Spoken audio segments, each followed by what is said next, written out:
Elon Musk announced over a year ago that he planned to convert Twitter into an everything app, like China's WeChat, an app to do everything, including online banking and finance. Last April, Musk announced that Twitter Incorporated has been renamed to X Corporation. He created a new artificial intelligence company known as X.AI, and he partnered with eToro for stock and crypto exchange. The media would have you believe that Elon Musk is an independent billionaire genius whose dream is to revolutionize banking. But this story is demonstrably false. The facts tell us that Elon Musk is a frontman for the same old. But because he says there are only two genders, he has gained the trust of a radicalized people in a time of war, without ever having to explain his lies. Musk says he grew up poor, but his family was rich with emeralds and had a history of abuse and witchcraft, telltale signs of multi-generational mind control. Musk received tens of thousands of dollars from his parents to launch his first business venture, a digital phone book known as Zip2. Outside coders were hired to write the entire thing because Elon couldn't code. Zip2 sold for millions and went nowhere, but Elon made $22 million and with the help of the mainstream media, launched his new persona as a quirky pop star genius. He then acquired X.com and announced he would create an online bank known as X. He partnered with banking experts who all left the company after accusing Elon of lying to the media about the product, which is all he did. Elon Musk is believed to have co-founded PayPal. This is false. In 2000, Musk sold his failing X.com business to Confinity, a company founded in 1998 by Peter Thiel and Max Levchin. All Musk reportedly did there was insist on changing the company's name to X. He was forced out, but somehow managed to get them to agree in writing to remove all references to founders from the company website. Musk made nearly $200 million off the sale of PayPal, a company that he contributed nothing to, and then used that money, along with the illusion of being a successful businessman co-founder, to buy his way into Tesla. Tesla Motors was founded in 2003 by Mark Tarpenning and Martin Eberhard, who developed the Tesla Roadster. When Tesla accepted millions from Elon, it came with the condition that he be named chairman of the company. Even though he only contributed money, Musk was unable to hide his anger that the media wasn't giving him credit for Tesla Motors. And after forcing Eberhard out of the company, he rewrote their history to have himself listed as an original co-founder.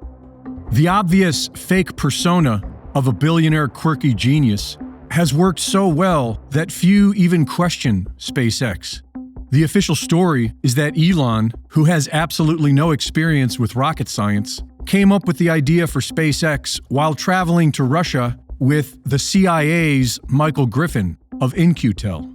Shortly after this conversation, Griffin was made administrator of NASA, where he launched the COTS program that privatized NASA's rocket program and awarded $278 million to SpaceX, who had never made or flown any rockets. Musk then partnered with rocket engineer Tom Mueller, who went on to produce rocket technology that has clearly been developed for years in the private sectors of the military-industrial complex. Elon's companies have received billions in government subsidies over the last 2 decades, money that was later spent on the purchase of Twitter, where he immediately began the process of turning it into an everything app with its own banking system. Or rather, the ruling class cabal that pulls his strings is turning Twitter into an everything app with its own banking system. And that should be alarming. But he says there are only 2 genders, and families are good, and people love a hero. They don't need to chip you to control you. We already have iris scanners and palm scanners. A cashless society will do the job. And for many, Elon's X will be preferable to Amazon's palm scanners. The illusion of choice will make your financial enslavement less painful. Reporting for InfoWars, this is Greg Reese.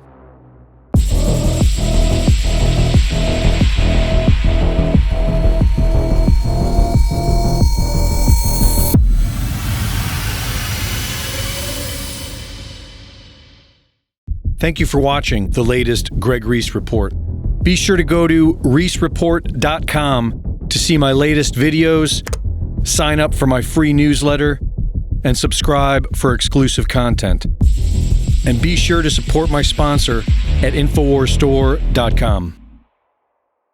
In the early 1900s, certain companies were off-gassing highly toxic fluoride gases into the atmosphere. The surrounding communities began to get sick. Laws were enacted to compel these corporations to install scrubbers to convert these gases into fluorosilicic acid, still highly toxic but containable.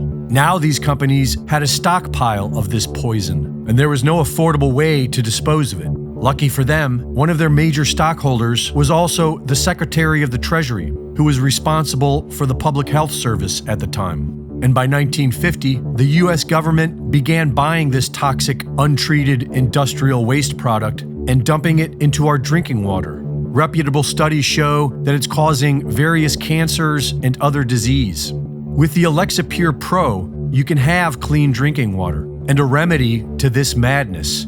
Available now at InfoWarsStore.com.